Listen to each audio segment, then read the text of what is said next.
2조 5천억 원 규모의 보통주를 무상 소각해 손실을 감수하겠다고 밝혔습니다.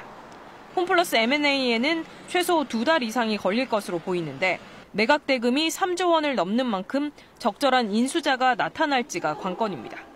홈플러스는 직원 2만여 명을 고용하고 있고 협력업체까지 따지면 관련된 노동자는 10만 명에 달하는 걸로 알려져 있습니다. 입점업체는 8,000곳, 납품업체도 1,800곳에 달합니다. KBS 뉴스 조지연입니다. 기후환경 뉴스 기후는 말한답니다. 국립중자원이 바이러스에 감염되지 않은 건강한 과수 묘목을 개발하고 생산해 보급했습니다. 중자원은 신고배, 시나노 골드 사과 등 6개 품종의 무병묘를 대량 생산해 종자업체 등 10곳에 공급했습니다. 사과의 경우 바이러스 감염묘보다 무병묘에서 열매가 37% 더 많이 맺혔다며 무병묘가 농가 소득 향상에 기여할 것이라고 밝혔습니다.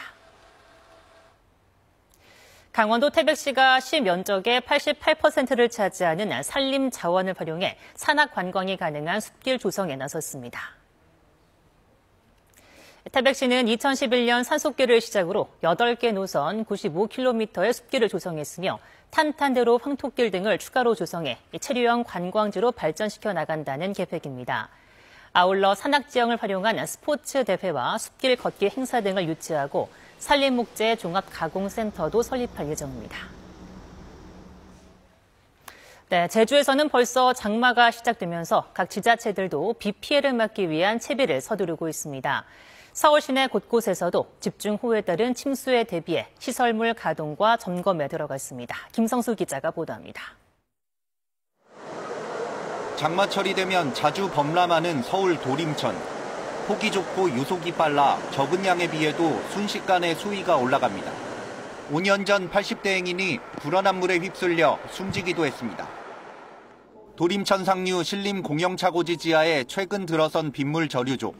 축구장 크기 면적의 정식 준공은 올해 말이지만 장마철을 앞두고 벌써 가동에 들어갔습니다.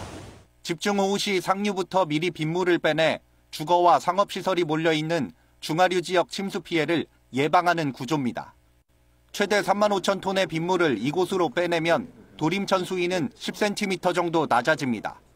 순간적으로 물이 몰렸을 때 그 범람을 충분히 예방할 수 있다는 얘기.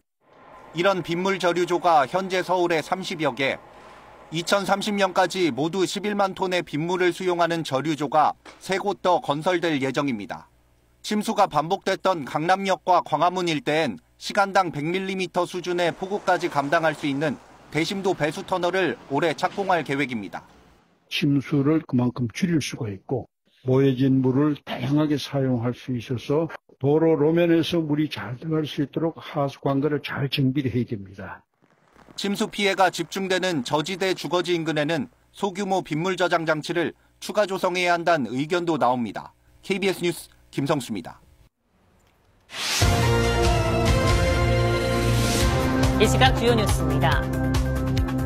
이스라엘이 오늘 새벽 전투기 수십 대를 동원해 이란 핵시설과 군사시설을 전격적으로 공습했습니다. 이란은 이번 공습으로 혁명수비대 총사령관 등이 사망했다고 밝히며 대대적인 반격을 예고해 이스라엘과 이란이 전면전에 돌입할 수 있다는 우려가 나옵니다. 이재명 대통령이 내란 특검의 조은석 전 감사원장 권한대행, 김건희 특검의 민중기 전 서울중앙지방법원장, 그리고 순직해병 특검의 이명현 전 국방부 검찰단 고등검찰부장을 각각 지명했습니다. 이렇게 특검이 지명되면서 수사팀 구성 등 최대 20일의 준비 기간을 거쳐 이르면 이달 말 본격적인 수사가 시작될 전망입니다. 부동산 차명 관리와 차명 대출 의혹이 불거졌던 오광수 민정수석의 사의를 이재명 대통령이 받아들였습니다.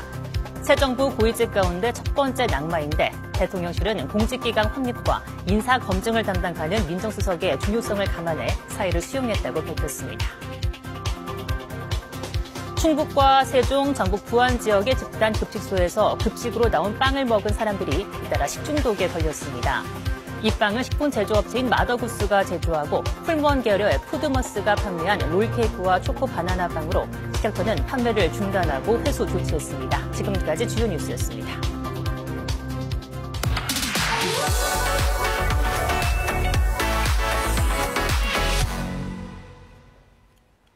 서울 아파트 가격이 고공행진을 거듭하며 들썩이고 있습니다. 신고가 거래가 이어지고 상승 지역 역시 강남권을 넘어 더 확산하고 있습니다.